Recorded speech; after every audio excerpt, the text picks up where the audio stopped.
राधे राधे सभी को। कैसे हैं आप सब? आई होप आप सब बहुत अच्छे होंगे। लेकिन इधर देखिए आपके विराटू अच्छे नहीं हैं, ये नाराज चल रहे हैं।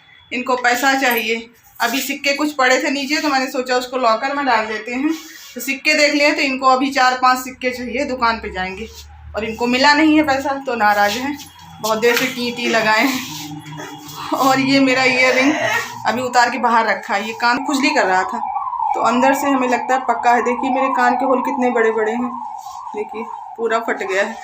इसलिए कोई भी हैवी ईयरिंग नहीं पहनते हैं, बचते हैं, क्योंकि कान एक बार अगर ख़राब हो गए ना तो फिर ये छोटे ईयरिंग जो पहन रहे हैं ना ये भी नहीं पहन पाएंगे। तो खुजली कर रहा था, उतार के रख दिए हैं। गले में खिचखिच हो रही है। 20 रुपये दे दें? क्या करोगे 20 रुपये का? करोगे क्या? ले आओ, पैसे नहीं मिलेंगे भाई। देखो गंदी बात ना करो। आपके पास है? इनको अगर कोई दे जाता है पैसा तो ये बहुत गिनती लगा के रखते हैं। आपके लिए गुल्लक मंगाएंगे, आप अपने पैसे गुल्लक में डाला करो, ठीक? आज सुबह से हम लोग यहाँ पर साफ सफाई में लगे थे। यहाँ की जो टंकी रखी थी ना छोटी वाली, वो निकल के वहाँ पहुँच गई है, क्योंकि गेहूं की फसल जो है वो कट चुकी है। आना है नए राशन को घर में, तो पुराना जो भी था सब निकाल के ऊपर छत पे डाल दिए हैं। वो सब सूख रहा है, उसको टंकी में नहीं रखेंगे, बाहर ही रखेंगे, क्योंकि आटा वाटा पीसने के काम में आता है ना। तो पुराना राशन अब पिसेगा और नया वाला स्टोर करके रखेंगे 1 साल के लिए। अभी तक बदबू आ रही। हाँ, नीचे नीचे थोड़ा सा गेहूँ ख़राब हो गया था, चिपका था पूरा टंकी में, तो बहुत ज़्यादा वो जो घुन होते हैं ना कीड़े, वो पड़ गए थे। तो अब की बार मम्मी ने कहा कि गेहूँ धुल के नहीं रखना है, सब ऐसे ही रख देंगे, फिर जैसे जैसे काम लगेगा वैसे वैसे धुलते रहेंगे। ये वाली टंकी भी साफ़ कर दिए हैं, इसको तो लगा दिए हैं यहीं पर। और वो वाली थोड़ी सी नीचे सीलन थी तो इसलिए उसको धूप में डाले हैं। तो अभी टाइम 4 बजे का हो रहा है, जा रहे हैं मशीन रखने के लिए। मुझे लहंगे वाला ब्लाउज़ फिट करना है और दीदी का एक ब्लाउज़ रखा है, मेरी ननद का, उनका एक ब्लाउज़ फिट करना है। आ गए? पैसे ले लो, जाओ उनके लिए कुछ सामान ले आ दो जो ये बोले। 20 रुपये? हाँ। कहाँ है? अरे इधर उधर क्या ढूंढ रहे हो? पड़े थोड़ी है कहीं, हम दे रहे हैं ना। बाल कितने बड़े बड़े हो गए हैं आपके? लड़कियों के बाल कितने बड़े बड़े बाल होते हैं? इतने नहीं होते, और बड़े बड़े होते हैं। इतने? हाँ।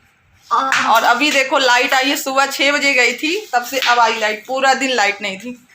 इनका इरेजर खोया था 8-10 दिन से, आज मिला है। वहाँ साफ कर रहे थे टंकी के पास तो उसी के नीचे पड़ा था। इसको थोड़ा सा धुल लो या तो फिर कहीं रगड़ लो, साफ ये साफ हो गया? नहीं, और साफ करो, ये गंदा है। अगर पेज पर इसे रफ करोगे ना तो पेज भी गंदा हो जाएगा। यार थोड़ी देर शांत हो जाओ 5 मिनट के लिए, कुछ कर रहे हैं। तो अभी जा रहे हैं, मोबाइल को लगाएंगे चार्जिंग में, क्योंकि इसमें बैटरी नहीं है। बैटरी ना होने के कारण मैंने वीडियो एडिट नहीं किया, ना ही सुबह से कुछ शूट किया। तो मोबाइल एकदम खाली है। इसको चार्जिंग में लगाकर उसके बाद मैं ब्लाउज़ का काम कंप्लीट करूँगी और आप सबसे अब शाम को मिलेंगे सीधे। और आप सबसे बड़े जोश के साथ कह के गए थे कि शाम को मिलेंगे, ब्लाउज़ सिलने जा रहे हैं। लेकिन हुआ क्या कि मैंने ब्लाउज़ काट के तो रख लिया, लेकिन जब मशीन को लेके बैठे ना तो उसमें सिलाई सही नहीं आ रही थी। जब बहुत दिनों बाद मशीन रखो ना तो मशीन नाराज़ रहती है। पहले दिन तो वो कभी भी नहीं चलती है, जब उसको तेल वल डाल के रख देते हैं, दूसरे तीसरे दिन चलाते हैं ना तब वो चलती है। तो काट के ब्लाउज़ रख लिया है और मशीन में तेल वल डाल के रख दिए हैं। 2-3 दिन बाद फिर से उसको चेक करेंगे, शायद उसका मूड सही रहा ना तो चलने लगेगी। उसमें होता कुछ नहीं है, बस यही रहता है ना कि सिलाई कभी कभी नीचे से सही नहीं आती, कभी ऊपर से सही नहीं आती, फिर चाहे जितना परेशान हो वो सही नहीं होती। रखने के बाद वो सही होगी। मेरी मशीन की यही बीमारी है। तो यहाँ पर अभी जो मैंने काटा है ये हरे लहसुन की पत्तियाँ हैं, इसका हम अचार बनाएंगे। तो सुबह में ही मम्मी ने इसे धुल के और अच्छे से सुखा लिया था छाया में रख के, तो इसका पूरा पानी अच्छे तरीके से सूख गया है, बिल्कुल भी नमी नहीं है। क्योंकि हम इसका अचार बनाएंगे तो नमी अगर थोड़ी सी भी रहेगी ना तो बाद में ये ख़राब हो जाएगा। और इन पत्तियों को काटने के बाद मैंने थोड़ा सा खलबट्टे में कूटा था, थोड़ा सी ये मिल जाती ना तो सही रहता, नहीं ऐसे तो अलग अलग पत्तियाँ भागती रहती हैं। और फिर मुझे याद आया कि ये तो मिक्सी में भी हो जाएगा आराम से, तो फिर बाद में मैंने मिक्सी में चला लिया था, बस 1 राउंड चलाया था। तो ये अच्छे से थोड़ा सा कूट गया है और थोड़ा सा खड़ा खड़ा है। और अब इसके बाद हम मसाले भून लेते हैं जो भी हमें इसमें डालने हैं। तो इसमें मैंने धनिया डाला है, थोड़ा सा सौंफ और थोड़ा सा कलौंजी, इनको डाल के भून लेंगे। और इसमें सिरका भी चाहिए, तो सिरका भी घर में है नहीं, जो पुराना रखा था वो ख़त्म हो गया है। तो मम्मी गई हैं सिरका लाने, सिरका ले आएंगे। उसके बाद इसको हम और अभी मैंने बर्तन धुले थे ना, तो विराटू लाके सारा बर्तन जाल में रखे हैं। देखिए कैसे रखे हैं, ला के सब पूरा फेंकते गए, क्योंकि उनको जल्दी थी बाहर खेलने की। नहीं तो बर्तन बहुत अच्छे से सेट करते हैं, जैसे हम रखते हैं कप और छोटी गिलास वगैरह अलमारी पर रखते ना, तो वो लाके अलमारी पर रखेगा। कुकर की जगह पे रखेगा। बाकी के बर्तन जैसे मैं स्टैंड में रखती हूँ ना, बिल्कुल वैसे सजाता है। लेकिन आज जल्दी में सब फेंक फाँक के चले गए, नहीं तो बर्तन रखने की मुझे टेंशन नहीं रहती है। तो यहाँ पे मसाला भुन गया है, ये थोड़ा सा ठंडा हो जाए।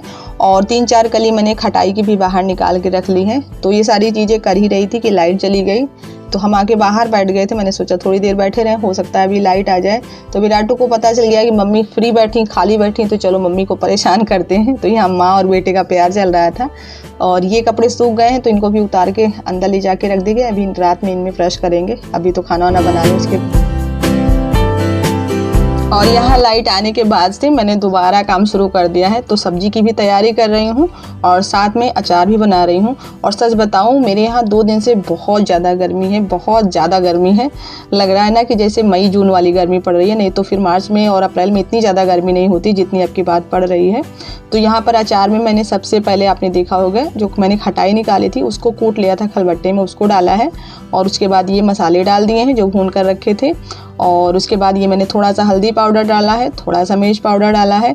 तो इधर मैं सामान डाल रही थी और इधर सम्राट जो है ना, वो मसाले मिलाने में लगे थे। इनको डांट रहे थे कि एक बार अगर हाथ में मसाला छू गया ना, तो जहाँ कहीं छूओगे जलन होने लगेगी।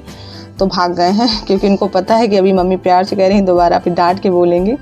तो फिर इसके बाद मैंने इसमें सरसों का तेल डाला था, लगभग 6-7 चम्मच था। लेकिन फिर भी बाद में मैंने थोड़ा और डाला था क्योंकि कम लग रहा था।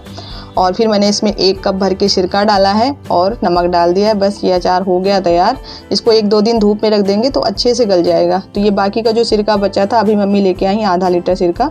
अभी ताज़ा सिरका आएगा, इसीलिए मैंने पुराना सिरका ज़्यादा लेने से मना कर दिया था। मम्मी कह रही थी 1 लीटर ले लें, तो मैंने कहा कि पुराना सिरका ज़्यादा लेने से क्या मतलब है, अब तो ताज़ा सिरका आएगा, तो इसीलिए ज़्यादा नहीं लेके आई। तो यहाँ पर पनीर जो रखी थी ना, वही वाली पनीर है। और आज थोड़ा सा अलग तरीके से मैं सब्ज़ी बना रही हूँ। तो ये जो पनीर के टुकड़े मैंने आज बड़े बड़े पीस में कट किए थे। और इसके बाद फिर मैंने इसमें थोड़ा सा हल्दी पाउडर और थोड़ा सा मिर्च पाउडर डाल के मिला लिया था अच्छे से। और उसके बाद फिर इसको मैंने तेल में तल लिया है। तो बड़े टुकड़े काटने का यही मतलब था कि तेल में जब आप तलते हो पनीर को, तो ये सिकुड़ के थोड़ा सा छोटे हो जाते हैं, इनका वॉल्यूम कम हो जाता है, इसलिए मैंने बड़े बड़े टुकड़े कट किए थे। और उसके बाद तलने के बाद जो इसमें कढ़ाई में तेल बचा था, इसी में मैंने थोड़ा सा तेल और डाल दिया था। और तेल के गर्म होने के बाद मैंने इसमें हल्दी पाउडर और मिर्च पाउडर डाल दिया है। और उसके बाद फिर ये डाल दिए हैं मसाले आपने देखे होंगे, मैंने प्याज, टमाटर, लहसुन, ये सारी चीज़ें फ्राई करने के बाद मसाला तैयार किया है। तो अगर आप ऐसे मसाला बनाते हो किसी भी सब्जी के लिए, तो आप देखते होंगे ग्रेवी का टेस्ट बहुत अच्छा आता है, बहुत बढ़िया आता है। और आप देखते होंगे जब मैं पनीर कट करती हूँ, तो काटते समय जो थोड़ा बहुत चूरा निकलता है पनीर का, या टुकड़े जो होते हैं थोड़ा बहुत शेप से इधर उधर रहते हैं, तो वो सारा पनीर मैं इकट्ठा करके उसको मैश कर लेती हूँ। और जब मसाला भूनती हूँ, मसाला भून जाता है, तो उसके बाद फिर उस पनीर को भून लेते हैं। आज कुछ ज़्यादा मैंने मैश कर लिया था, तो ये बहुत अच्छा टेस्ट लाता है ग्रेवी में। पनीर का एक अलग सा टेक्स्चर आप ग्रेवी में भी फील करेंगे। ऐसे तो आप पनीर के टुकड़े उठा के खाते हो तो पनीर का स्वाद आता है, लेकिन ऐसे ग्रेवी में जब पनीर बिल्कुल मिली रहती है तो बहुत बढ़िया टेस्ट आता है। और एक चीज़ मैं आपको बताना भूल गई हूँ, अभी मैंने पनीर सब्जी में ऐड नहीं किया है। जब ग्रेवी में उबाल आ जाएगा ना, तो उसके बाद फिर पनीर के टुकड़ों को डालेंगे। तो अभी पनीर के टुकड़े रखे हैं थाली में, आपको दिख रहे होंगे। और सम्राट आए थे पूछने कि मम्मी अभी कितना टाइम लगेगा। जब पनीर की सब्जी बनती है तो ये बार बार यही पूछने आते हैं कि कितना टाइम लगेगा।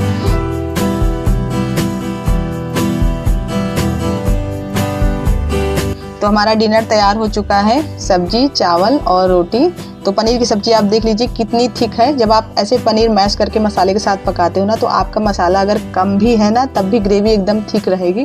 तो फटाफट से किचन साफ़ कर लेते हैं, बर्तन साफ़ कर लेते हैं। और उसके बाद भी अभी मुझे कुछ बताना नहीं है, बनाना है। तो फटाफट से पहले सफाई कर लें, उसके बाद फिर दिखाते हैं आपको क्या बनाना है। तो ये अभी जो मैंने मिक्सी से निकाला है ना, ये गरी थी, गरी को मैंने चूरा बना लिया है, एकदम फाइन चूरा बन गया है। तो इसको मैंने प्लेट में निकाल लिया है। और साथ में एक बड़ी प्लेट मैंने रख ली है क्योंकि मैं लड्डू बनाने जा रही हूँ। तो मम्मी सुबह खोया बनाई थी, खोया बना के थोड़ा सा भगवान को प्रसाद चढ़ाया था। थोड़ा खोया बच गया था, तो मैंने सोचा इसका क्या करूँ। तो फिर याद आया कि चलो खोए के लड्डू बना लेते हैं। तो ये खोया है, खोए के साथ ही मैंने थोड़ा सा काजू और थोड़ा सा बादाम मिक्सी में चला के इसी में मिला लिया है। और खील दाना है, आप खील दाना को कुछ दूसरा नाम देते हैं। चीनी का बूरा जिसको बोलते हैं और तगाड़ जिसको बोलते हैं ना, वही। तो ये सारी चीज़ें मैंने मिला के फ्रिज में लगा दी थी। मैंने सोचा जब तक मैं बर्तन धुलूँगी तब तक थोड़ा सा ये टाइट हो जाएगा। बाहर रखा रहता है खोया इस समय ना, तो एकदम गीला गीला सा हो जाता है। और लड्डू बनाने के बाद में जो गरी का चूरा मैंने रखा था ना, उसके साथ इसको बढ़िया अच्छे से एक कोट कर लिया है। तो बढ़िया सा लड्डू तैयार हो गया है और विराटू और सम्राट खा के बहुत खुश हुए। मीठा सामान वैसे भी बहुत सबको पसंद है मेरे यहाँ। तो अभी सम्राट आगे के रूम में पढ़ाई कर रहे हैं, उनका थोड़ा सा काम बाकी है लिखने का, तो वो काम कर रहे हैं। और विराटू मेरे पीछे पीछे लगे, इनको जल्दी है सोने की, तो इनको सुला दे, उसके बाद फिर मैं अपना काम करूँगी। मुझे रिप्लाई करना है, वीडियो का थोड़ा बहुत काम रहता है। तो चलिए वीडियो को यहीं पे एंड कर रहे हैं। ब्लॉग पसंद आया हो तो लाइक और सब्सक्राइब करना बिल्कुल ना भूलें। मिलते हैं नेक्स्ट वीडियो में, तब तक के लिए बाय बाय।